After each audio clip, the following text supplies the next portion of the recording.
감사합니다. 자, 오늘 17장 할 차례죠.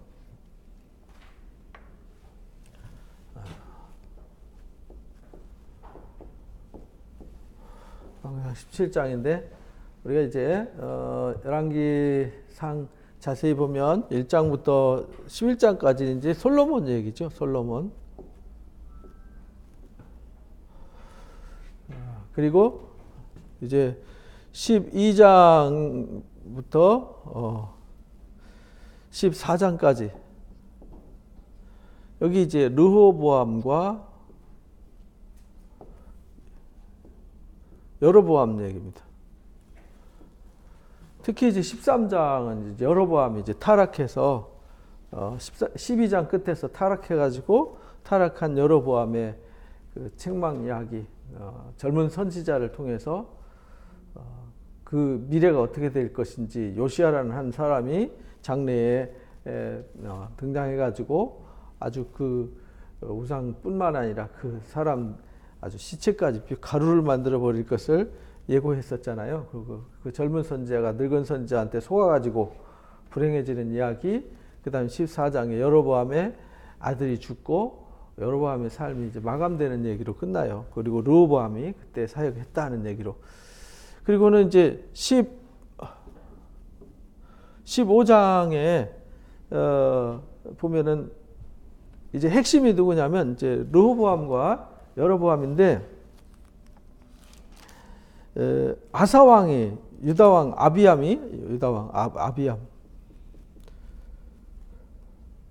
아비암과 이제 아사 얘기로 이어집니다. 15장. 그래서 아사 얘기가 여기서는 이렇게 조금밖에 안 나오지만 역대기에서는 3장이나 길게 나온다고 우리가 배웠죠. 그 다음에 16장에 넘어가면 바하사가 등장합니다. 바하사.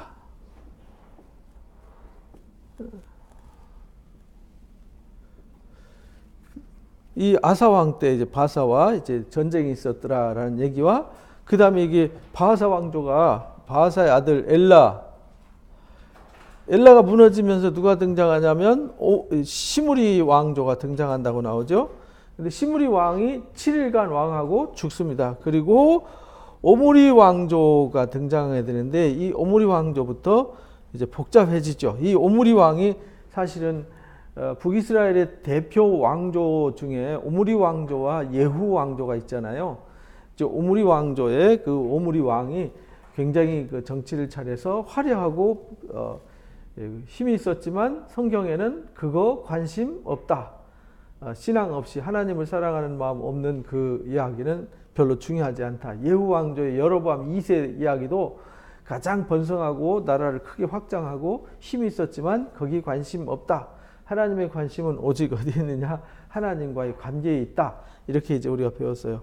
이렇게 16장까지 지금 이 왕들 얘기가 이렇게 쭉 내려갔단 말이에요. 그리고는 이제 오늘 17장부터 21장까지 이야기는 엘리야와 아합 왕 얘기인데 22장에 이제 아합이 죽게 됐죠. 근데 여기 17장 이렇게 책 성경 보시면은 대부분 성경에 보면은 열왕기 하면은 여기다가 뭐 역대기 몇 장 몇 절 뭐 이렇게 써 있잖아요. 근데 17장 없어요. 18장 없어요. 19장 없어요. 20장 없어요. 21장 없어요. 22장에나 이 아합 왕이 죽게 되는 스토리만 나온다. 이렇게 나와요. 그러니까 여기 17장부터 21장까지 17, 18, 19, 20, 21 5장이나 됐죠. 이 5장 이야기는 역대기에는 등장하지 않습니다. 열왕기에만 나오는 스토리예요. 엘리야라고 하는 선지자 이야기도 역대기에는 나오지 않습니다. 왜냐하면 북이스라엘 선지자잖아요. 그리고 엘리사 얘기가 열왕기 하 1장부터 9장까지 거의 10장까지죠. 뭐 거의 9장까지인데 9장에서 10장까지 1장부터 10장까지도 이게 이제 열왕기 하 1장부터 10장까지도 이게 10장이나 되잖아요. 10장이 역대기에는 나오지 않습니다. 누구 얘기냐? 엘리사 얘기예요. 엘리야와 엘리사는 북이스라엘 선지자예요. 그래서 역대기는 바벨론 포로로 잡혀갔다가 돌아온 이후에 유다 지파, 꼭 유다 왕국의 정체성을 살리기 위해서 쓴 것이기 때문에 다윗의 범죄 사건, 솔로몬의 범죄 타락 사건 일체 다루지 않고 이 엘리야와 엘리사 이야기도 나오지 않습니다. 북이스라엘의 타락 이야기이기 때문에 그 타락했던 아합 왕의 마지막 죽는 이야기만 등장하게 되는 것이죠. 그러니까 우리가 이걸 구별하면 열왕기 읽을 때와 역대기 읽을 때 혼란스러움이 없다 이 말이에요. 이거 지금 이제 성경을 공부하는 거는 우리가 성경을 보는 눈이 있어야 되잖아요. 성경을 보는 눈과 성경을 보는 방법이 이제 어느 정도 이해가 있어야 역대기 읽을 때, 열왕기 읽을 때 혼란이 없고 왕들 얘기가 막 나오면 정신없을 때 정신 놓치지 않고 성경을 조금 차분하게 깊이 있게 볼 수 있다. 그래서 성경을 읽을 수 있도록 도와드리는 겁니다. 그래서 요거를 지금 이제 이 성경 장으로 구분한 거고요. 그러고 보면은 실제 이 왕들이 복잡하게 등장하는 데는요. 여기 16장이죠. 14장부터 등장하는데 14장, 15장, 16장 세 개 장에서 등장하는 왕이 르호보암, 여로보암, 여기에 또 누가 등장해요? 나답이 등장하잖아요. 여로보암의 아들. 그 다음에 아비암, 아사, 그 다음에 바하사, 엘라, 시므리, 오므리, 여기 이제 아합까지 등장하죠. 아합. 그래서 이때 여기 이제 르호보암 이후에 여기 아사 왕이 등장하죠. 아사. 여기 이제 르호보암의 아들 아비암. 여기 아사는 여기 15장에 등장해요. 밑으로 써야지. 아사. 여기 있네. 써놨네. 이 아사. 그러니까 하나, 둘, 셋, 넷, 다섯, 여섯, 일곱, 여덟, 아홉, 10명의 왕이 이 세 장에 그냥 줄줄이 나오는 거예요. 14, 15, 16장에. 길게 나오는 거죠. 근데 아합 얘기는 17장부터 22장까지입니다. 이게 하나, 둘, 세 장에 이 세 개 장, 성경 세 장에 10명의 왕이 등장하는데 여기 17장부터 22장까지는 아합 왕 한 사람 얘기를 쓴 거예요. 엘리야 스토리와 함께. 그러니까 지금 하나님께서 이 말씀하시고자 하는 의도, 또 성경이 기록된 의도가 뭔지를 우리가 이제 바르게 알아야 된다라는 뜻입니다. 그러니까 여기 읽을 때 14장부터 16장 읽을 때만 주의하시면은 여기 17장부터 22장까지 이제 열왕기상 끝이잖아요. 열왕기상하는 원래 한 권의 책이었어요. 한 권의 책인데 읽기 쉽게 분류하기 위해서 쪼개놓은 거죠. 쪼개놓고 이제 열왕기 하는 엘리야의 제자 엘리야가 승천하고 엘리사 제자 엘리야의 제자 엘리사를 통해서 북이스라엘을 징계하는 얘기가 나오죠. 타락하게 되고 타락한 상황 속에 그들이 징계당해야 되는 백그라운드를 설명하게 되는 겁니다. 그래서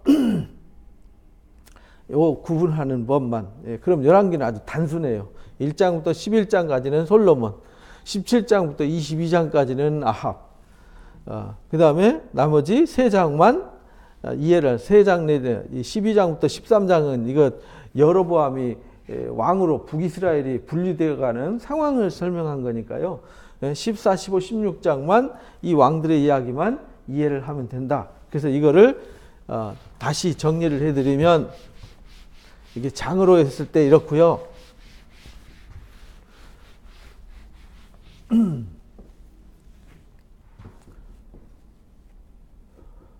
솔로몬, 그 다음에 여기 이제 르호보암이 남유다 왕을 이제 유다 지파를 이어서 솔로몬의 계보를 이어가는 거죠. 솔로몬의 계보는 르호보암이 이어갑니다. 그래서 10조각을 쪼개가지고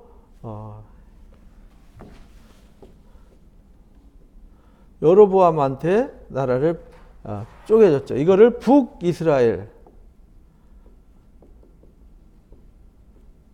나중에 이제 북이스라엘의 이 대표 지파가 에브라임이에요. 에브라임. 그 다음에 여기 에브라임의 수도가 이제 나중에 아합 왕 때 그 오므리 왕조 때 사마리아로 정해져요. 여기 르호보암은 남유다 왕국이 되는 거죠. 그리고 여기는 예루살렘이 수도예요. 유다 지파죠. 유다 땅, 예루살렘, 남유다. 여기는 북이스라엘, 에브라임, 사마리아 이렇게 이제 정리가 되는 거예요. 요거 이제 참고해서 읽어가시고 그 다음에 르호보암의 아들 아비암이 등장하죠. 아비암.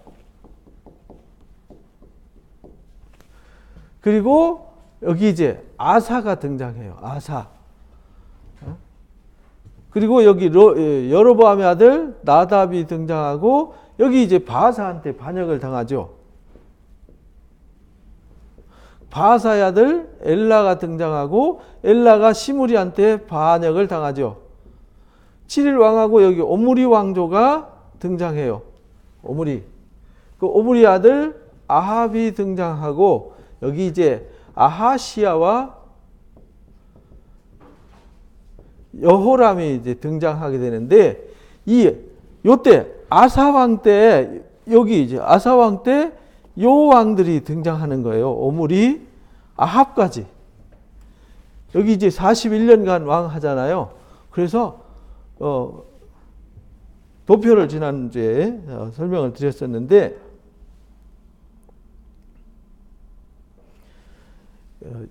지금 여로보암이 22년 통치를 하게 되잖아요. 22년, 여기 2년, 여기 24년, 여기 2년, 그 다음에 7일, 그 다음에 오므리 12년, 그리고 여기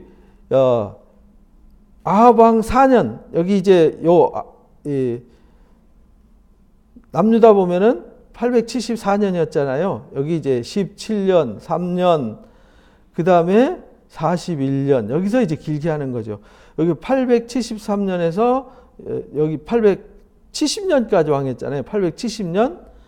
여기 보니까 874년이잖아요. 그러니까 아합왕 4년 때까지 같이 일했던 거죠. 그래서 여기 7 왕이 지나갈 때까지 아사왕, 아비암, 아사 요때까지 여기서부터 요거 지난주에 이제 말씀을 드렸던 거예요. 그러니까 요거를 잊어버리면 안 돼요. 요거. 그래서 한 왕조 1, 여기가 1, 여기가 2, 여기가 3, 여기가 4가 되는 거죠. 네 번째 왕조로 바뀌게 돼요.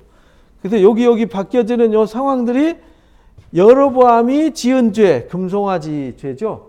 금송아지를 만들고 하나님 말씀을 불순종해서 여로보암이 지은 죄를 떠나지 않아요. 바하사도 여로보암이 지은 죄로부터 떠나지 않아요. 엘라도 여로보암으로부터 지은 죄를 떠나지 않아요. 시므리도 똑같았어요. 오므리도 똑같았어요. 아합도 똑같았어요. 그런데 요때 지금 우리가 오늘 17장 공부하는 것은 여기서부터 이제 여기서 이제 아합 왕조 얘기를 공부하는 건데 17장부터 22장까지 공부하는 거예요.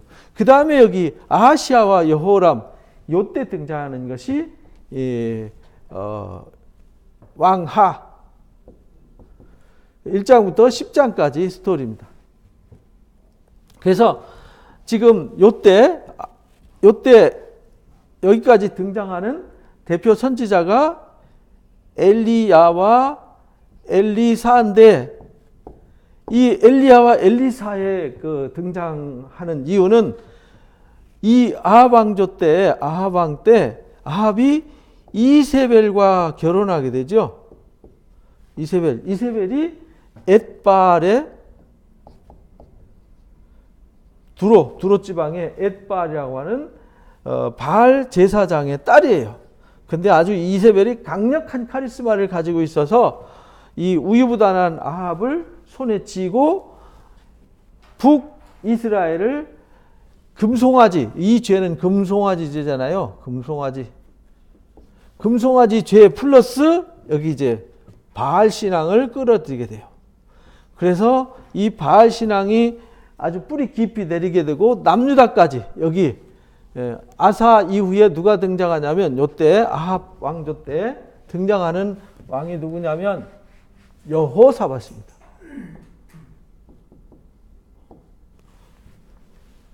여호사밧. 이 여호사밧이 등장하는데 이 여호사밧의 아들이 누구냐면 여호람이에요. 여호람의 아들이 아하시아예요. 이름이 바뀌죠. 여기도 이렇게 이름이 똑같아요. 여기는 아들이고 여기는 손자 이름이 여호람입니다. 이름이 똑같아요. 그래서 어디는 요람이라고 써놨죠. 요람, 여호람 같은 말입니다. 구분하기 위해서 요람이라고 해놓은 거고요. 그래서 이때부터 여기서 이제 사돈을 맺어요. 사돈을 맺어서 여기 아합의 이 이세벨의 딸 아달랴, 이 아달랴와 결혼하게 돼요. 이 여호람이. 그래서 이 아하시아가 아들이란 말이에요. 근데 친아들은 아니죠. 그래서 여기 여호람 때 이 아달랴와 결혼해서 아달랴가 통치하는 얘기가 열왕기 하 11장에 등장하는 거예요. 그래서 이 구조를 잘 이해를 해야 된다. 그래서 이 구조를 그래서 이제 지금 여기서부터 긴급하게 여호사밧이 사돈 맺으면서 여기서부터 이제 바알 신앙이 막 뿌리를 깊이 내리게 되는 거예요. 그래서 이제 열왕기 하 이제 10장에서 예후 여기 이제 이 오므리 왕조를 마감시키기 위해서 하나님이 엘리야와 엘리사한테 미션을 주세요. 미션. 그게 뭐냐면 이 오므리 왕조를 끝내는 거예요. 아합 왕을 죽게 만들고 베나닷이 죽고 하사엘이 아람 왕이 되게 하고 엘리사를 선지자로 세워라. 세 가지 미션을 엘리야한테 주게 되는데 이때 이제 엘리사를 통해서 여기 이제 예후 왕조를 세우게 됩니다. 그래서 이 큰 왕조가 오므리 왕조와 예후 왕조, 큰 두 왕조로 북이스라엘이 등장하게 된다. 이것을 이제 배웠습니다. 이게 이제 우리가 열왕기 끝날 때까지 계속 반복할 거니까 요거 이제 잘 기억을 해야 됩니다. 여기 오므리 왕조, 여기 이제 여로보암 바사 왕조 끝나고 시므리 끝나고 세 왕조가 끝난 거거든요. 여로보암 왕조, 바사 왕조, 시므리 그리고 오므리 왕조. 이 오므리 왕조가 네 왕이 나와요. 아들 아합과 아하시아와 여호람. 이 왕들 이름이 헷갈리지 않도록 이 아사 때 다 있었던 일이다. 그리고는 아사가 죽고 아비암도 죽고 등장하는 것이 지금 우리가 여호사밧과 이제 이 아합 왕조 얘기가 등장하게 되는 겁니다. 그래서 제가 쓴 책에 이제 도표를 만들어서 이렇게 설명해 놨으니까 참고하시면 되겠고요. 자, 오늘 17장에 보니까 길르앗에 우거하는 자 중에 디셉 사람 엘리야가 있더라 이렇게 나오죠. 디셉 사람 엘리야가 아합에게 말하되 이제 16장에 이제 아합 왕이 등장하는 얘기가 우리가 이제 배웠잖아요. 여기서 오므리 아들 아합이 왕이 됐었잖아요. 오므리 아들 아합이 이스라엘 왕이 되니라. 오므리 아들 아합이 사마리아에서 22년 동안을 다스렸더라. 이 아합이 자 여기 다시 지워요. 복잡하니까.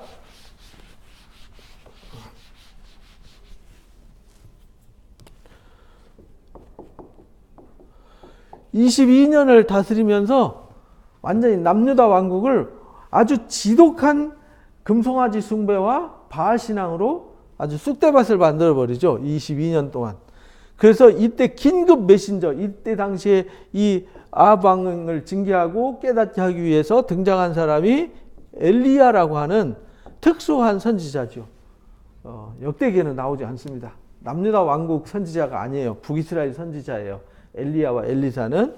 그래서 역대기에는 유대 사람들은 중요하게 여기지 않았어요. 역대기에서 여기를 다루지 않았어요. 그래서 사마리아에서 22년을 다스렸는데, 그래서 아까 말씀드린 대로 북이스라엘, 사마리아, 에브라임 같은 단어로 앞으로 예언서에는 쓰여지게 된다.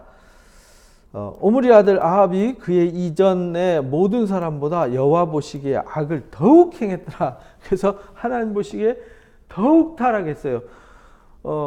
타락했는데 더욱 타락하니까 위기죠. 그래서 하나님이 이들을 사랑하시되 끝까지 사랑하시잖아요. 그래서 요 이후에 등장하는 선지자가 누구냐면 호세아, 아모스란 말이에요. 예후 왕조, 그러니까 오므리 왕조, 오므리 왕조, 오므리 아하시아 여로보암 죽고 여호람 죽고 예후가 등장하는데 그 예후 왕조에 여로보암 2세가 등장해요. 그때 당시에 예후 왕조 때 등장하는 것이 호세아와 아모스 선지자예요. 여기 이제 끝내고 예후 왕조 때.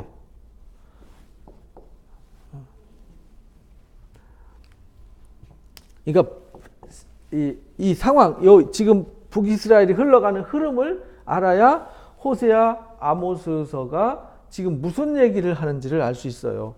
그래서 북이스라엘 선지자가 엘리야, 그 다음에 엘리사, 그 다음에 호세아, 아모스, 이렇게 이제 이 사람들은 성경에는 선지자가 있는데 두 부류가 있어요. 첫 번째는 성경을 기록하지 않았어요. 두 번째는 성경을 기록했어요. 그래서 기록한 선지자가 우리가 아는 호세아, 아모스, 요엘, 오바댜, 그 다음에 미가 비롯해서 이사야, 예레미야, 에스겔, 다니엘 이런 사람들이죠. 이런 사람들은 성경에 기록이 있는 사람들은 말씀을 기록한 선지자들. 그냥 엘리야와 엘리사는 성경을 기록하지 않았어요. 활동만 했죠. 젊은 선지자 또는 늙은 선지자, 스마야, 아히야, 예후 뭐 이런 사람들은 성경을 기록하지 않은 선지자로 이름이 등장하잖아요. 근데 우리가 선지자 그러면은 엘리야와 엘리사만 기억을 해요. 그죠? 근데 그렇지 않은 선지자들도 이름이 많이 나옵니다.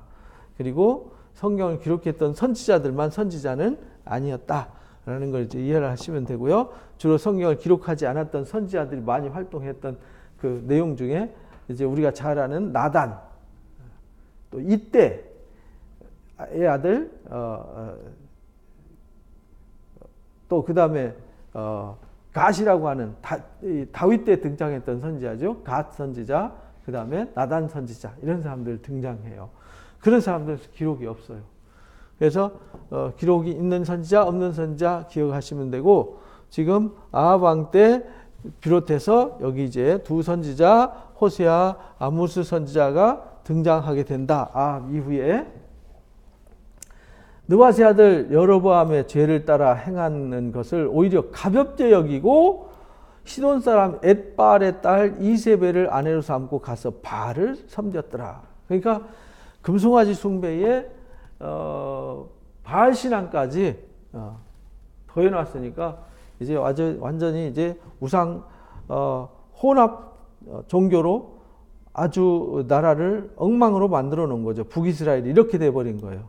북이스라엘이 사마리아에 건축한 바알의 신전 앞에 바알을 위해서 제단을 쌓았더라. 사마리아에 바알 신전을 건축했어요. 바알 신전을. 그리고 아세라상을 세웠어요. 이 아합이. 그는 이전의 모든 왕들보다 심히 하나님을 노하게 하셨더라. 그래서 지금 이제 사마리아 가면은 이 사마리아 이제 가면 그 신전터가 지금 있죠. 근데 우리는 거기는 이제 가지는 않습니다. 그 다음에 뭐 베델 사람 여기 히엘이 여리고를 건축할 때 터를 쌓을 때 맏아들 죽고 문 세울 때 수굽이 죽었다는 막내 아들 죽었다는 얘기는 여호수아 6장에 나오는 예언이 이루어졌다 이렇게 말씀하신 거죠. 그러면서 여기 그때 그렇게 이 아합 왕이 금송아지 숭배를 가볍게 여기고 플러스 바알 신앙을 끌어들였더라. 이렇게 된 상태에서 디셉 사람 엘리야가 아합에게 말하되 내가 섬기는 이스라엘 하나님 여호와께서 살아계 되심을 맹세한다. 내 말이 없으면 엘리야가 말하지 않으면 수년 동안 이랬는데 우리 야고보서 5장에는 3년 반 이렇게 말하죠. 3년 반 동안 비도 이슬도 있지 않다. 이스라엘은 우리가 성서와 지리에서 공부했잖아요. 이스라엘 땅 자체는 1년에 250일 정도가 이슬이 내려요. 이슬 내리는 기간이.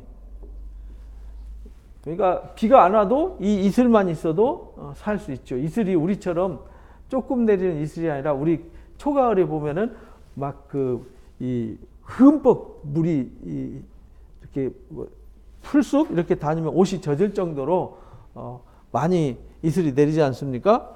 아주 흠씬 내려요. 이런 이슬이. 기드온이 양털을 이렇게 짰을 때 물이 나올 정도였으니까. 근데 이슬도 안 내린대. 이슬도. 비도 오지 않고 이슬도 안 내린다. 이 말씀을 우리가 신명기 8장에서 공부를 했어요. 하나님이 하나님 말씀을 불순종하면은 뭘 안 내려주시죠? 비를 안 내려주세요. 비. 그래서 성경에 이슬 또는 비, 이슬과 비 이걸 내려주지 않는 상태를 뭐라고 그러냐면 가뭄 이렇게 말합니다. 가뭄. 이 가뭄이 오면 자동으로 오는 게 뭐냐면 기근. 가뭄과 기근이 왔다. 이 말은 무슨 말이냐면 이들이 하나님 말씀을 불순종했다. 이게 말씀을 떠남. 성경에서 구약 성경에서 가르치고 신약에서도 똑같이 성경에서 가르치는 타락이 뭐냐면 말씀을 떠남. 이걸 타락이라고 그래요. 타락. 우리는 타락을 무슨 나쁜 짓 하고 이 나쁜 삶을 살면은 타락했다 그러잖아요.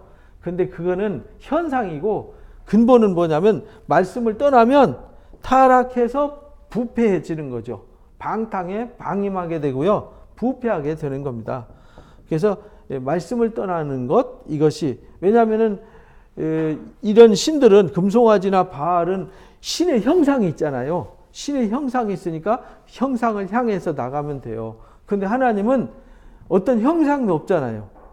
신약 이후에는 예수님이 십자가 지셨다고 교회에다 십자가 세워가지고 십자가 쳐다보고 기도하지만 구약 성경은 뭐 보고 기도했을까요?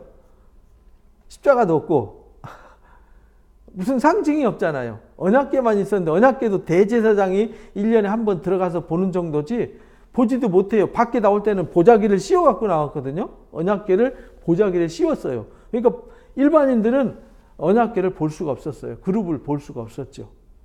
오늘은 우리가 이제 그림으로 사진으로 이렇게 디자인을 볼 수 있지만 구약 시대는 언약궤를 볼 수가 없었습니다.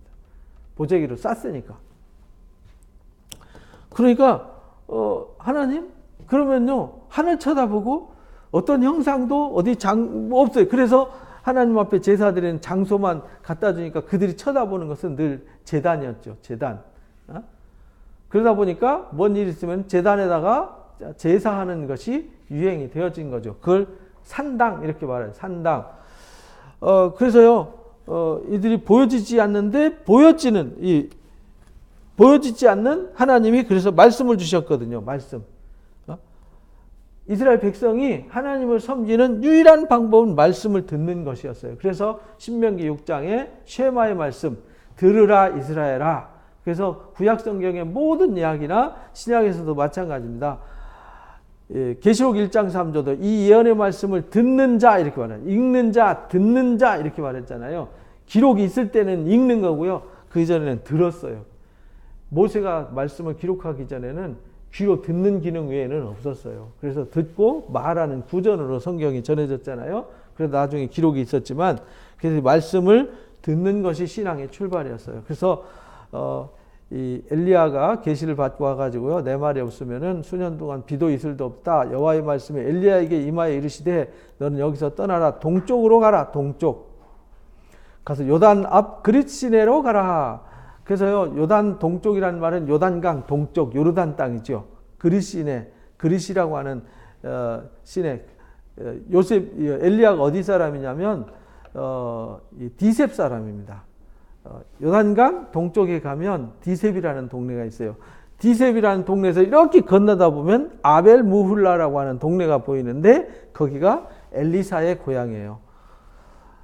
거기 그리시네에 가서 숨었어요. 숨고 이 말씀 외쳐나는 요단강 건너가서 디셉이 산세가 심하거든요. 산세 심하니까 거기 골짜기가 있어서 그 골짜기에 물이 흘러요. 물이. 거기는 웬만한 가뭄에도 물이 마르지 않습니다. 이스라엘 땅은 비가 와도 다 흡수하는 땅이지만 이 요르단 동쪽 땅은 흡수라기보다는 모래 언덕으로 이루어져 있기 때문에 이렇게 물을 해서 우리 산 계곡처럼 물이 흘러요. 그 시냇물을 마시라. 내가 거기는 시냇물이 늘 흘렀어요. 이스라엘 땅에는 시내가 없잖아요. 비 올 때만 흐르잖아요. 그리고 이제 샘이 있는 곳에만 물이 흐르죠. 내가 까마귀에게 명령해서 먹일 것을 줄 거다 해가지고 거기 숨어서 까마귀가 먹을 것을 갖다 주었어요.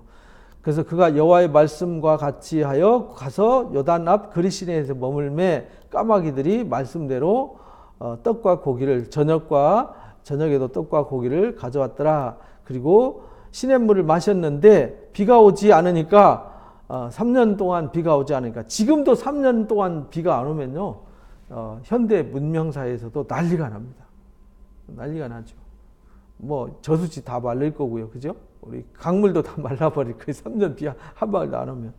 그러니까 그러지 않아도 비 안 오는 땅에 비까지 3년 반 동안 아예 우기철에도 비가 안 오게 만들었으니까 그 시내도 말라버렸어요. 여호와의 말씀이 엘리야에게 또 임합니다. 일어나 너는 시돈으로 가라.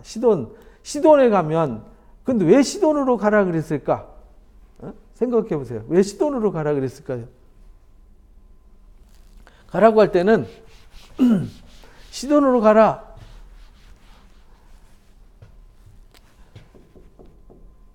시돈, 두로. 여기는 레바논 땅이잖아요. 레바논 땅은 여기는 이 산꼭대기에 눈이 있고 우리 헐몬산 이스라엘 땅의 최북단에 있는 산이 헐몬산이라고 그랬잖아요. 예, 고대 시대에는 거기가 이제 눈이 항상 쌓여 있었어요. 1년 365일. 그래서 헐몬이라는 말은 하얀 머리라는 뜻이에요. 그래서 눈이 녹아서 스며들어서 물이 늘 흘러요. 그래서 그 물이 요단 갈릴리 바다로 모여들었잖아요. 그 갈릴리 바다가 사해 바다로 흐르는 그 물이 이제 요단강이 되는 거잖아요. 그러니까 항상 물이 흘렀어요. 가물어도. 그러니까 두로와 시돈으로 간 거는 레바논 땅은 산세가 험하고 물이 맑고 많이 흘러요. 그래서 그쪽으로 가라 그러신 거예요.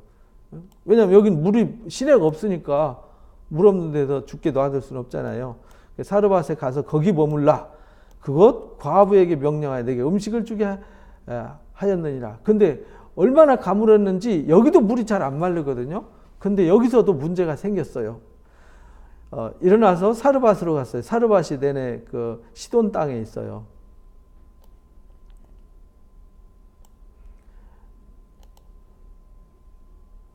지도로 볼 것 같으면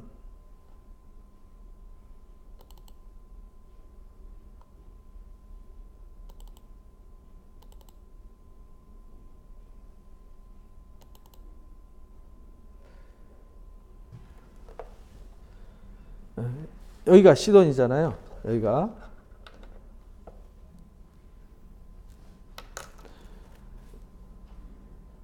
여기 시돈, 여기 갈릴리 바다, 여기가 두로, 여기가 시돈입니다. 여기 두로까지만 가도 물이 많이 있는데 시돈 이쪽으로 가면 비블로스 이쪽으로 페니키아 이쪽이죠. 옛날 페니키아 여기를 이제 레바논이라 그러죠. 이쪽이 산이 해발 2,600m예요. 그러니까 굉장히 물이 풍족한 곳이죠. 근데 그 성문에 이를 때 사르밧가 성문에 이를 때 과부가 그곳에서 나뭇가지를 줍고 있어요. 청하건대 그릇에 물을 좀 가지고 오라. 내가 마시게 하라. 가지러 갈 때 그 물은 있어요. 그죠? 물 가지러 가서 물을 마실 수 있어요. 그런데 엘리야가 그를 불러 이르되 청하건대 내 손에 떡 한 조각을 내게 가져오라. 가져오게 하라. 그래가지고 당신의 하나님 여호와께서 살아계 드심을 두고 맹세하노니 나는 떡이 없고 다만 통에 가루 한 움큼과 병에 기름 조금밖에 없다. 내가 나뭇가지 둘을 주워다가 나와 아들을 위해서 음식 만들어 먹고 그 후에는 죽으리라. 지금 가뭄으로 난리가 났어요. 왜 그러냐면 이게 성경의 이제 백그라운드를 모르면 지금 무슨 얘기지? 거기는 물도 있고 근데 왜 음식이 떨어졌지? 우리가 솔로몬이 성전 건축할 때 레바논 사람들은 이 두로 사람들은 뭘 했냐면 채석하고 나무를 무역했단 말이에요. 그리고 받은 게 뭐였어요? 곡물이었잖아. 곡물. 곡물을 받았단 말이에요.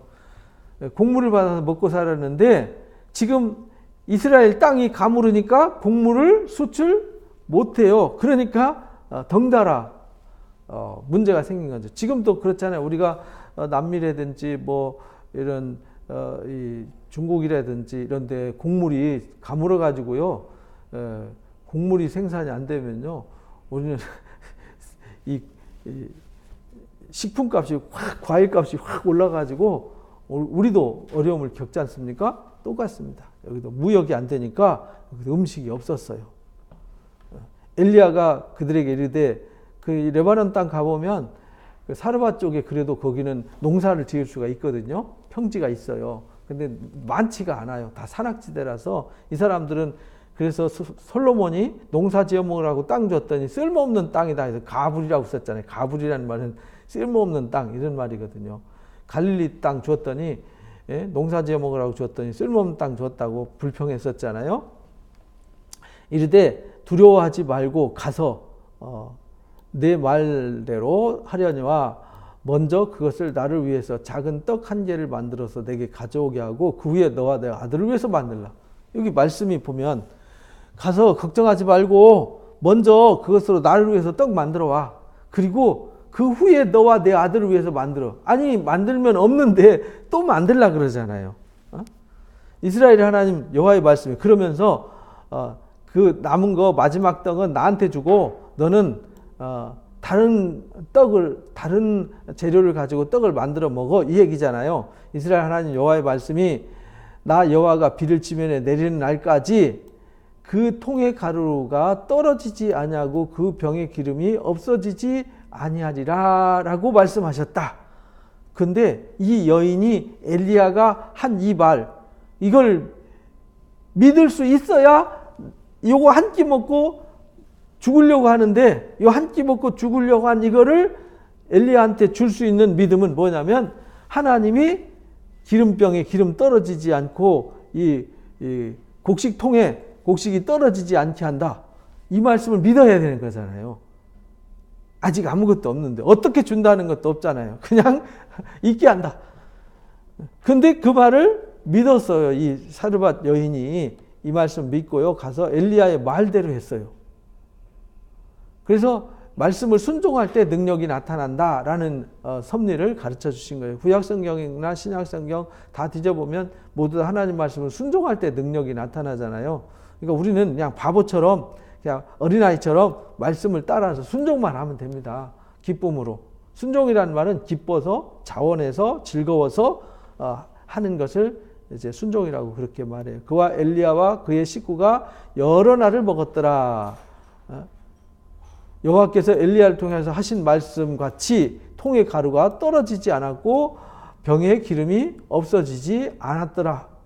다시 비 올 때까지. 그러니까 다시 비 올 때까지니까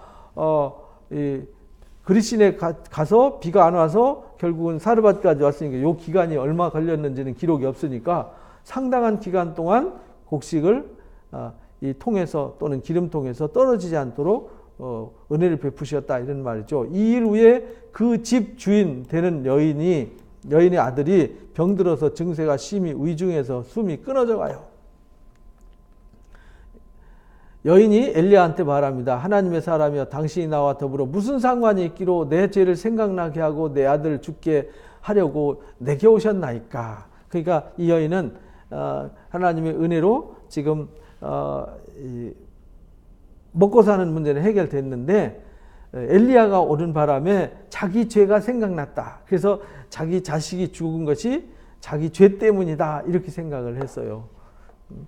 그러니까 이 사르밧 여인은 하나님의 은혜를 입는 것이 뭐냐면 우리가 알아야 되는 것은 죄를 깨달을 때 지금 가뭄이 오고 하나님이 엘리야를 통해서 하나님 말씀을 선포해서 하늘 문을 닫아버린 이유는요. 그들이 죄를 깨닫지 못해서 그랬거든요.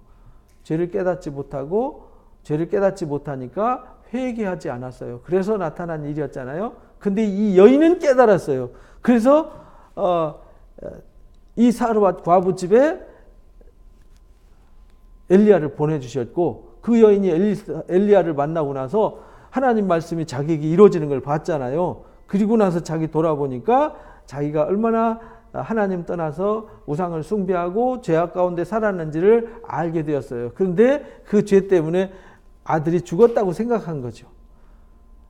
그랬더니 하나님이 엘리야를 통해서 그 아들의 생명을 건져주시는 사건이 일어나죠. 그에게 아들을 달라 해가지고 여인 품속에 받아가지고 와서요. 다락방에 가지고 누워가지고 하나님 앞에 기도해서 이 죽은 자식을 살려냅니다. 부르짖으리되 하나님 여호와여 주께서 내게 우거하는 집과 과부에게 재앙을 내리사 그 아들을 죽게 하셨나이까 하고 그 아들 위에 몸을 3번 펴서 엎드리고 여호와께 부르짖어 이르되 내 하나님 여호와여 원하건대 이 아이의 혼을 그 몸에 돌아오게 하옵소서라고 애타는 마음으로 부르짖어 기도했어요. 회개하는 여인을 위해서. 만약에 이 여인이 회개하지 않았고 자기 죄를 깨닫지 않았으면 그런 일은 없었겠죠. 그래서 이 아합 왕은 절대로 회개하지 않아요. 나중에 바알 선지자들 다 징계를 당하잖아요. 바알에 무릎 꿇지 않은 7천인을 하나님 예배하셨다라고 나중에 응답하시지만 이 아합은요 불러 응답하시는 엘리야의 기도를 보고도 회개하지 않아요. 여호와께서 엘리야의 소리를 들으심으로 그 아이의 혼을 돌려보내 주셨어요. 엘리야가 그 아이를 안고 다락방에 들어가서 어머니에게 주며 보라 내 아들이 살아났느니라. 여인이 엘리야에게 이르되 내가 이제야 당신은 하나님의 사람이시요 당신의 입에 있는 여호와의 말씀이 진실한 줄 압니다 라고 고백을 하게 되죠. 당신은 진짜 하나님의 사람이요. 하나님의 사람이라는 말은 말씀의 사람이요 이런 말입니다. 당신의 입에서 나온 말씀이 진짜 하나님의 말씀이요 당신이 하신 그 여호와의 말씀은 진실하다. 거짓이 없다. 왜? 엘리야가 말했는데 말한 대로 곡식통에 곡식가루가 떨어지지 않았고 기름통에 기름이 떨어지지 않았잖아요. 마지막 남은 거 엘리야한테 떡을 만들어서 주었더니 그리고 말씀하신 대로 자기 아들을 회개했더니 하나님이 살려주셨잖아요. 그래서 하나님은 거짓 없으시고 진실하시고 말씀하신 것은 이루신다. 그래서 우리가 성경을 배우고 신앙생활하는 것, 기도하면서 우리가 교회 생활하면서 배워야 되는 게 뭐냐면 하나님의 인격과 성품을 닮아가는 거죠. 그 하나님의 인격과 성품의 모델이 누구냐면 예수 그리스도란 말이죠. 그럼 우리가 그 인격과 성품을 닮아서 하나님의 진실하심을 믿고 우리도 하나님 앞에 회개하고 진실한 신앙으로 세워가는 것, 이것이 이제 신앙생활이거든요. 교회 생활이고 교회가 해야 할 일이에요. 교회가 사람 숫자 많이 모으는 데 있는 것이 아니라 한 영혼 한 영혼을 하나님 말씀으로 바르게 세워가는 것, 이것이 이제 교회가 할 일이죠. 근데 세월이 많이 지나도 안 세워지는 이유는요, 말씀에 대한 신뢰가 없고 하나님에 대한 신뢰가 없어서 그렇습니다. 이 사르밧 여인은 세워지지 않습니까? 그래서 18장에 보니까 많은 날이 지났어요. 많은 날. 그리고 제3년에 많은 날이 지나고 제3년에 이 말은 이제 3년이 지났다는 뜻이죠. 엘리야에게 하나님 말씀이 임했어요. 아합한테 가서 보이라 내가 비를 지면에 내릴 거다 라고 말씀하셨어요. 엘리야가 아합에게 보이려고 가니 그때가 사마리아의 기근이 아주 심했어요. 심해서요 난리가 났죠. 아합이 왕국 맡은 자 오바다를 불러다가 오바다는요 하나님을 지극히 경외하는 자예요. 우상 숭배 밑에서요 이 오바다 같은 사람은 선지자 오바다가 아니에요. 왕국 넷이죠. 근데 왕국 관리하는 사람인데 이 하나님을 경외했다 이렇게 말해요. 아합 왕 때까지 870년 되니까 870년 되면은 지금 솔로몬이 죽고 나서 거의 몇 년 됐습니까? 60년? 5, 60년 지날 때까지 지금 여로보암 왕조, 여로보암, 나답, 바하사, 엘라, 시므리, 오므리까지 죽을 때까지 금송아지 숭배로 나라가 쑥대밭된 그 상황 속에서 그들이 레위인과 제사장들을 다 추방했다고 12장과 13장에서 우리가 배웠잖아요.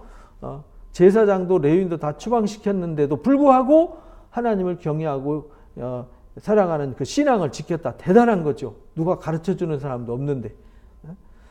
이세벨이 하나님의 선지자들을 멸할 때에 오바다가 선지자 100명을 가지고 50명씩 굴에 숨겨가지고 떡과 물을 먹였더라. 그런데 이 오바다가 어디서 신앙의 그 끈을 잡았는가 했더니 선지자들을 도와줬더라.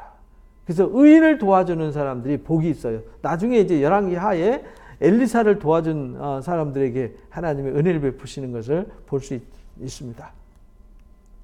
아합이 오바다에게 이르되 이 땅의 모든 물의 근원과 모든 내로 가자.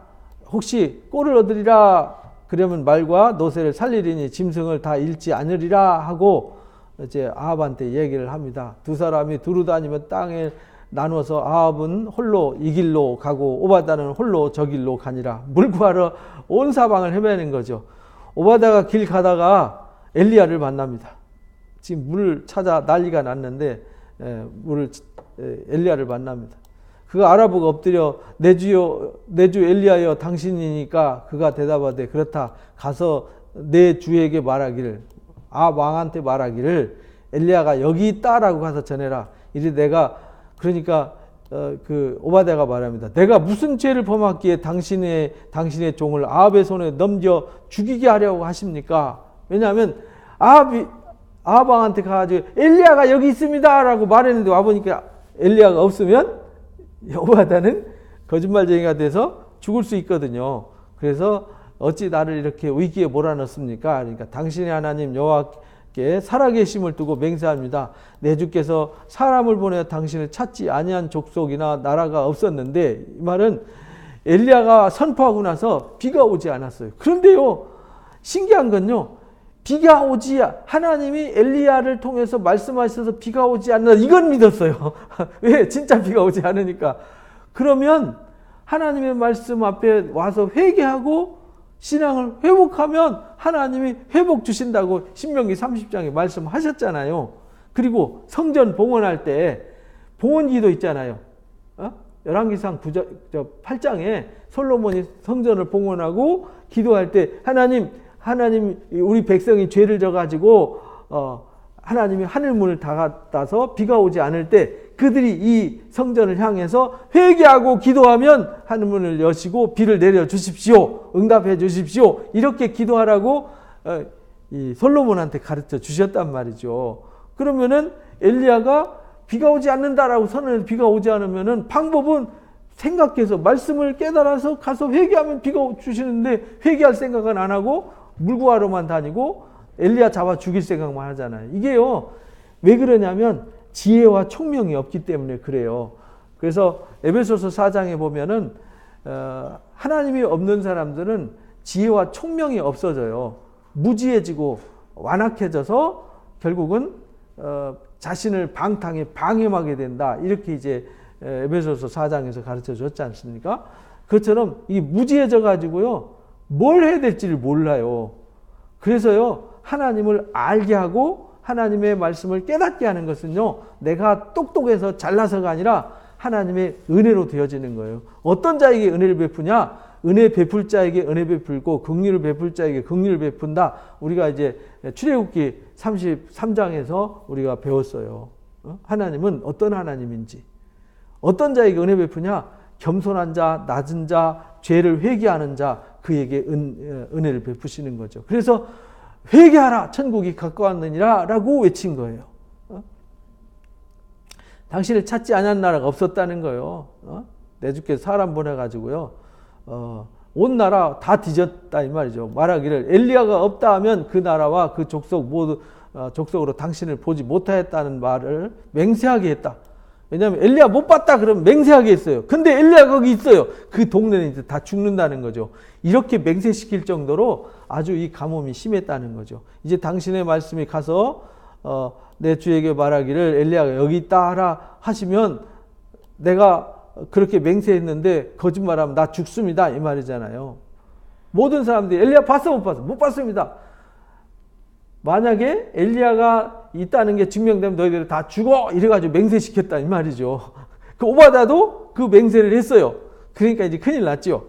죽게 된 거죠. 내가 당신을 떠나간 후에 여호와의 영이 내가 알지 못하는 곳으로 당신을 이끌어 가시리니 내가 가서 아합에게 말했다가, 그러니까 하나님의 영이 엘리야를 데리고 가버리면 나는 죽은 목숨 아닙니까? 내가 당신을 찾지 못하면 죽임을 당하리이다. 당신의 종이 어려서부터 나는 하나님을 경외했습니다. 왜 하나님을 경외한 나를 이렇게 위기에 빠뜨립니까? 이세벨이 여호와의 선지자를 죽일 때에, 그러니까 하나님의 선지자를 많이 죽였다는 거죠. 근데 죽일 때 내가 여호와의 선지자 중 100명을 50명씩 굴에 숨겨서 떡과 물로 먹인 일이 내 주에게 들리지 않았습니까? 내가 한 일 모릅니까? 이래가지고 얘기를 하는 거죠. 그러니까 여기에 등장하는 여호와의 선지자들이 누구냐면 선지자 생도들을 말하는 거예요. 이 선지자 생도들 얘기가 어디에 또 나오냐면 열왕기하 엘리사 때 엘리사가 이 생도들을 돌보는 얘기가 나와요. 왜 선지자 생도가 나왔냐면 북이스라엘에서 이 레위인과 제사장들을 다 추방시켰어요. 그래서 이들에게 말씀을 가르치고 이들의 신앙을 지키기 위해서 선지자 생도들을 키웠는데 언제부터 했냐면 사무엘 때부터 했던 거예요. 그래서 사무엘이 제자들을 키우기 시작을 했죠.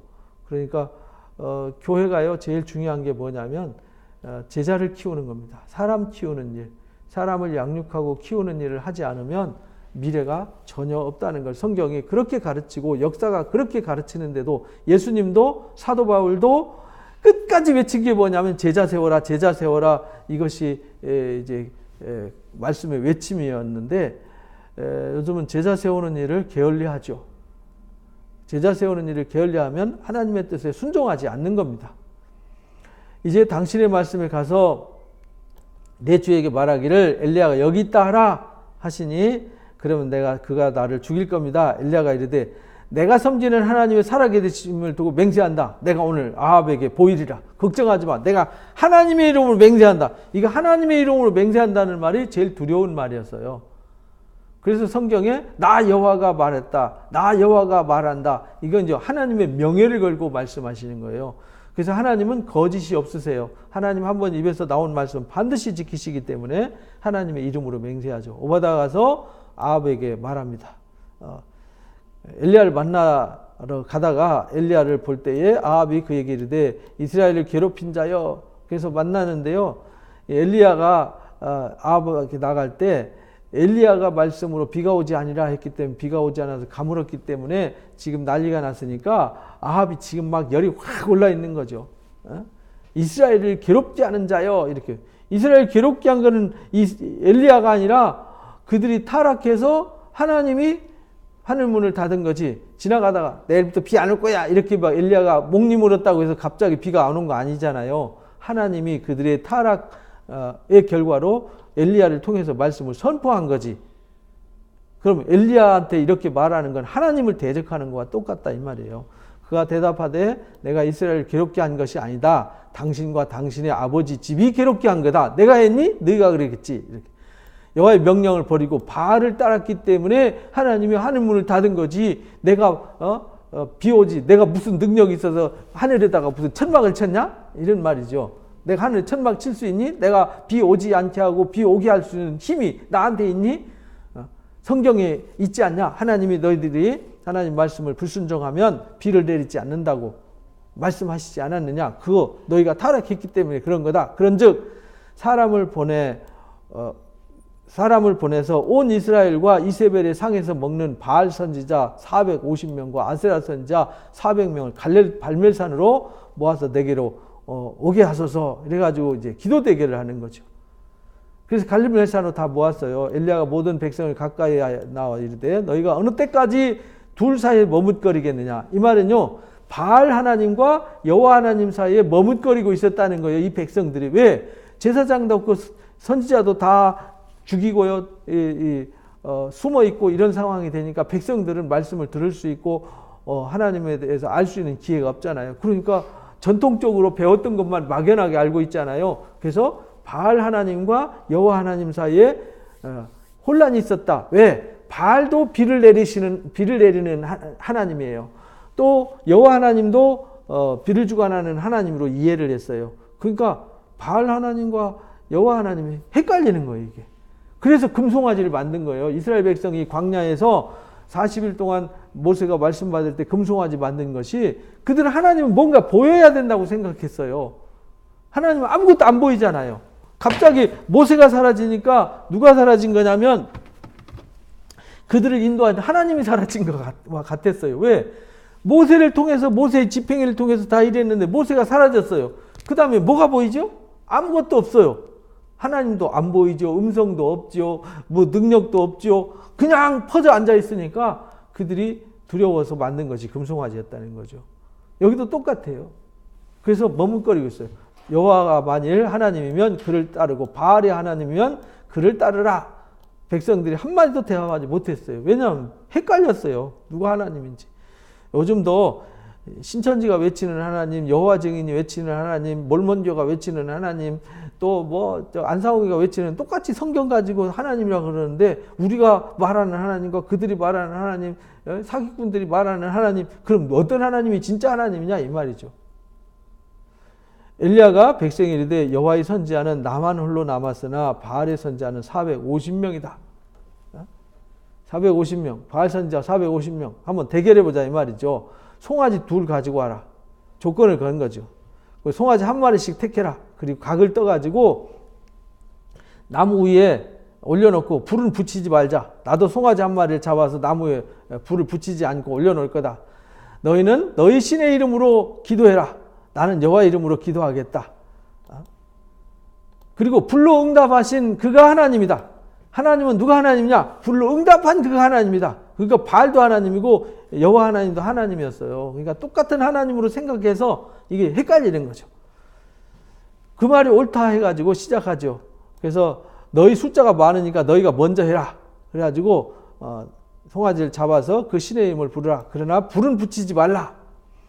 그들이 받은 송아지를 가져다가 잡고 아침부터 낮까지 바알의 이름을 불러 바알이여 우리에게 응답하소서 하나 아무 소리도 없고 아무 응답도 없었어요. 그들은 단 주위에 뛰놀면서 부르짖어 기도하죠. 아니 바알 신이 죽은 신이고 생명 없는 신인데 뭐 1년을 기도한들 무슨 응답이 있겠어요? 정오에 이르러 엘리야가 조롱을 해요. 야, 좀 더 큰 소리로 해. 그 신이라면 그 신이 지금 묵상하고 있는지, 조용히 혼자 묵상하고 있는지 안 들리나 보다. 잠깐 외출 갔는지도 모르지 않냐? 그가 길을 행하다가 혹 잠이 들었는지 깨워야 될 거 아니냐? 그러니까 더 고래고래 더 소리 질러봐. 이렇게 말해요. 더 큰 소리로 막 규례에 따라 그들은요, 기도할 때 애통을 표시하려면은 몸을 칼로 이렇게 그었어요. 그래가지고 피를 뚝뚝뚝뚝 흘리면서 기도를 하죠. 피가 흐르기까지 칼과 창으로 그들의 몸을 상하게 하면서까지 기도했어요. 이같이 정오 점심때 지날 때까지 아침부터 기도했으니까 얼마나 기도했겠어요. 목이 쉬도록 기도했죠. 미친 듯이 떠들면서 기도했어요. 미친 듯이. 저녁 소재 드릴 때까지, 저녁 때까지 기도했어요. 우리 이렇게 기도해 본 적 없잖아요. 아침부터 저녁까지 고래고래 목소리가 안 나올 때까지 기도하는 거죠. 근데 아무 응답이 없었어요. 응답하는 자나 돌아보는 자 아무도 없더라. 엘리야가 모든 백성 앞에 이르되 내게 가까이 오라. 가까이 사람들이 오니까요, 무너진 여호와의 제단을 수축하라. 무너진 단을 다시 쌓고요, 야곱의 아들들의 지파 수요를 따라서 돌 12개, 12지파를 상징하는 거죠. 12지파의 하나님, 이스라엘의 하나님, 옛적의 하나님 말씀이 임하여 이르기를 내 이름을 이스라엘이라고 하지 않느냐. 내 이름, 야곱의 이름을 이스라엘로 바꿔줬잖아요. 하신 자의 12 아들 이름. 그리고 또랑파고요, 곡식종자 2세알을 둘만한 또랑, 2세하면요 이 대박으로 2대박 정도 담을 수 있는 거니까 또랑이 깊단 말이에요. 거기다가 도랑 만들고요, 나무를 벌리고 송아지 각을 떠서 포를 떠가지고요 올려놨어요. 그리고 통 4세 물을 채워다가 번제물과 나무 위에다 부었어요. 이 물이 없어서 난리인데요, 이 물, 생명 같은 물을 여기다 다 부어버리는 거예요. 이르되 다시 그리하라 해서 3번 그렇게 했어요. 그러니까 3번 그랬으니까 4통 곱하기 3번, 그럼 12통을 이런 제단 위에다가 물 12통을 갖다 부었어요. 어떻게 됐겠어요? 물이 흥건하게 적셔지고 또랑에 물이 흐르죠. 3번 그렇게 했더니 물이 제단에 두루 흐르고 또랑에 물이 가득하더라. 옆에 이렇게 또랑을 했는데, 이게 왜 또랑을 팠냐면 흠뻑 적셔서 물이 또랑에 고일 만큼 이제 이 고기와 나무, 젖은 나무니까 불을 갖다 붙이면 붙어요, 안 붙어요? 인위적으로 불을 붙이면 불을 붙지 않도록 해놓은 거예요. 그러니까 가능성을 다 차단해버린 거죠. 인간적인 방법과 수단은 다 차단시켜버리고 하나님만이 할 수 있게 만든 거예요. 그래서 하나님께서 예수님을 통해서 하신 일도 당시에 사람의 의술과 사람의 방법으로 할 수 없는 이적만 나타냈어요. 그래서 오늘 우리가 살고 있는 이 시대에는 단순 기적, 표적 이런 거 안 하세요. 왜? 그건 의사도 하잖아요. 병원도 하잖아요. 그거 하면은 이거 병원도 의사도 하는데, 이렇게 되면은 하나님의 전능하심과 하나님의 그 영광이 가려지는 거죠. 인간이 도무지 할 수 없는 거를 하세요. 그 홍해를 가른 것도 인간이 도무지 할 수 없는 거 하셨잖아요. 10가지 재앙도 인간이 방법으로 도저히 불가능한 것을 하신 거예요. 그래야 하나님만 영광 받으시잖아요. 오직 하나님만 할 수 있어요. 여기서도 오직 하나님만 할 수 있도록 해놔놓고요. 선지자 엘리야가 나서서 말하되 아브람과 이삭과 이스라엘의 하나님 여호와여, 주께서 이스라엘 중에서 하나님이신 것과, 이스라엘 중에서 하나님이신 것과, 내가 주의 종인 것, 하나님의 종인 것과, 내가 하나님의 말씀대로 이 모든 일을 행한다는 것을 알게 하옵소서. 이게 기도예요. 이게 하나님이 이스라엘 하나님이고 내가 하나님의 종인 것과, 그리고 내가 이렇게 하는 거, 지금 이렇게 하는 거 하나님의 말씀대로 한다는 것을 오늘 알게 해주십시오. 여호와여, 내게 응답하옵소서. 응답하옵소서. 이 백성이 주 여호와는 하나님이신 것과 주는 그들의 마음을 돌이키심을 알게 하고, 이들을 돌이키기 위해서 하나님이 일하신다는 거 회개시켜서 이들을 버리지 않고, 타락해서 우상을 숭배하는 이들을 버리고 포기하지 않고, 우리 같으면 타락하고 우상 숭배하는 사람 상종도 안 하고 쳐다보지도 안 하잖아요. 그런데 하나님은 그들을 회개시키기 위해서 일하시는 하나님이라고요. 그래서 우리는 나를 좀 반대하고 미워하고 딴 데 뭐 타락했다고 그래서 미워하면 안 되는 거예요. 하나님은 그들을 회개시키기 위해서 일하시잖아요. 이에 여호와의 불이 내려서 번제물과 나무와 돌과 흙을 태우고 도랑의 물을 할지니라. 그렇게 기도했더니 응답하셨어요. 그러니까 응답하는 기도가 어떤 기도인지를 보여주신 것이죠. 모든 백성이 엎드려 말하되 과연 하나님 여호와는 하나님이시다. 여호와는 그의 하나님이시로다. 여호와 그는 하나님이시다라고 외치는 거죠. 그런데 이게 오래가지 않아요. 왜 오래가지 않을까요? 표적과 능력을 보면요, 순간은 사람들이 움직여요. 그런데요, 순간 가지고 신앙은 변화되지 않습니다. 그래서 말씀으로 가르쳐서 변화시켜야 되는 것이죠. 엘리야가 그들이 바알의 선지자를 잡되 그 중에 하나도 도망가지 못하게 하라 해가지고 잡아가지고요, 그 기손신에 가서 다 죽여버리죠. 그 기손신에 이제 우리가 갈멜산 가고 엘리야 그 기념교회가 있어요. 거기서 이렇게 내려다보면 기손신에가 보입니다. 엘리야가 이렇게 칼 들고 있는 동상이 있어요. 그래서 아합이 먹고 마시고 올라가니라. 엘리야가 갈멜산 꼭대기에 올라가 가지고요, 땅에 꿇어 엎드려. 지금 아합이 아무 말도 못하고 갔어요. 근데요, 아합이 웃기잖아요. 이러면은 뭐 해야 되는 거죠? 회개해야 되잖아요. 회개 안 해요. 그리고 하나님 앞에 뭘 구해야 돼요? 비를 구해야 되잖아요. 근데 비도 구하지 않고 회개하지도 않고 그냥 꽁무니 빼버렸어요. 과연 하나님이, 여호와 하나님이 하나님이다. 오, 신기한 하나님이네. 이러고 끝났다 이 말이에요. 그래서 사람들이 표적과 능력을 가지고 아무리 해도 예수를 안 믿고 구원 못 받는 이유가 그래서 그런 거예요. 왜냐하면 그들이 회개하지 않잖아요. 회개하고 하나님 앞에 기도하고 하나님의 말씀을 들어야 되는데 안 듣잖아요. 그냥 표정만 보고 싶은 거죠. 신비한 거 보고 싶고 오 대단하네 이것만 보고 싶은 거죠. 그거 갖고는 아무 일도 일어나지 않습니다. 그 사환인한테 말합니다. 바다 쪽을 바라봐라. 서쪽 지중해를 바라봐라. 올라가서 바라보고 말하되 아무것도 없습니다. 7번 다시 갔다 와라. 7번 갔다 왔더니 7번째 바다에서 저쪽 서쪽 바다에 손바닥만한 구름 한 조각이 떠오릅니다. 그러니까 엘리야가 말합니다. 빨리 아합한테 가가지고 비가 막히지 아니하도록 마차를 갖추고 내려가소서 하라. 왜냐하면은 이 비가 오면은요 뻘땅에 갇혀요. 그러니까 빨리 가라고 이제 얘기를 해줍니다. 조금 후에 구름과 바람이 일어나서 하늘이 캄캄해지고 큰 비가 내리는지라 아합이 마차를 타고 이스라엘로 갔더라. 이스라엘 여기가 이 평지란 말이에요. 여기가 비가 많이 오면은 뻘땅이 돼서요. 가다가 중간에 빠져요. 가기 어려워져요. 그래서 이 모래산 앞에서 그 전투하는 그 사사기에 보면은 거기에서 사람들이 진흙탕에 빠져가지고 시스라가 전쟁에서 지게 되는 이야기가 나오죠. 사사기 4장 얘기죠. 4장 5장에 보면 나옵니다.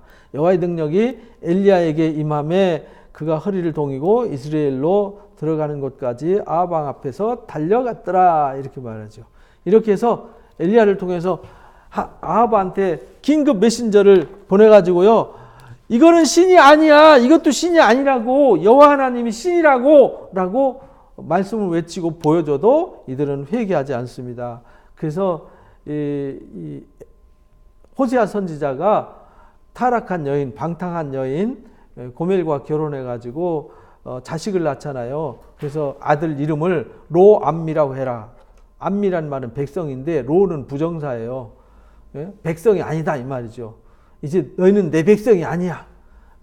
루하마가 이제 긍휼히 여긴다는 말인데 둘째 자식을 낳고 로루하마라고 그래라. 그 말은 내가 긍휼히 여기지 않는다. 이렇게 이제 이름을 지라고 그러잖아요. 이게 호세아서 1장 얘기예요. 그러나 하나님이 그들을 다시 내 백성이라 내가 긍휼을 베풀 거다라는 하나님이 긍휼의 사랑을 끝까지 베푸세요. 근데 그들의 말씀을 깨닫지 못하죠.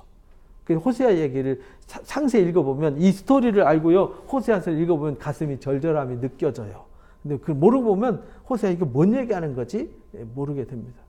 그래서 성경 열왕기를 확실하게 알고 배워야 선지자들의 글을 가슴으로 느낄 수 있습니다. 그리고 오늘날 우리에게 하시는 말씀이 무엇일지를 더 깊이 깨달을 수 있습니다. 그래서 오늘 엘리야를 통해서 지금 잘못된 신앙을 바로잡고자 하는 하나님의 사랑, 타락한 북이스라엘의 신앙을 회복시키고자 하는 하나님의 사랑을 보여주셨습니다. 기도하고 마칩니다. 감사합니다. 귀한 시간 주셔서 오늘도 귀한 말씀으로 영적인 일깨움 주시니 감사합니다. 하나님 어떻게 하면 한 생명을 살리고 구원할까? 어떻게 하면 이들을 회개시킬까? 연구하시지만 그들은 50년, 60년 넘도록 오직 금송아지만 숭배하고 바알만 숭배하면서 하나님은 쳐다보지도 않고 하나님의 선지자들을 잡아 죽이는 일을 했지만 그래도 하나님은 그들을 포기하지 않으시고 엘리야를 보내셔서 하나님이 그들을 사랑하시고 그들을 회개시키고 그들을 구원하시고자 하는 간절한 사랑이 있음을 보여주셨습니다. 바알 하나님과 여호와 하나님 사이에 머뭇거리는 백성들에게 여호와 하나님이 참 하나님이심을 보여주시고 증명해 주셨습니다. 그리고 그들이 하나님께 속하기를 회개하고 돌아오기를 외쳤지만 그들이 결국은 회개하지 않아서 결국은 역사 속에 영원히 소멸되고 말았습니다. 하나님 우리는 이것을 거울 삼고 경계 삼아서 오늘을 살고 있는 우리는 어떠한 사람이 되어야 할지를 결단하고 하나님 앞에 온전한 신앙을 회개함으로 회복하는 은혜자들이 되게 해 주옵소서. 감사하며 예수님의 이름으로 기도하옵나이다. 아멘. 왔습니다. 수고하셨습니다.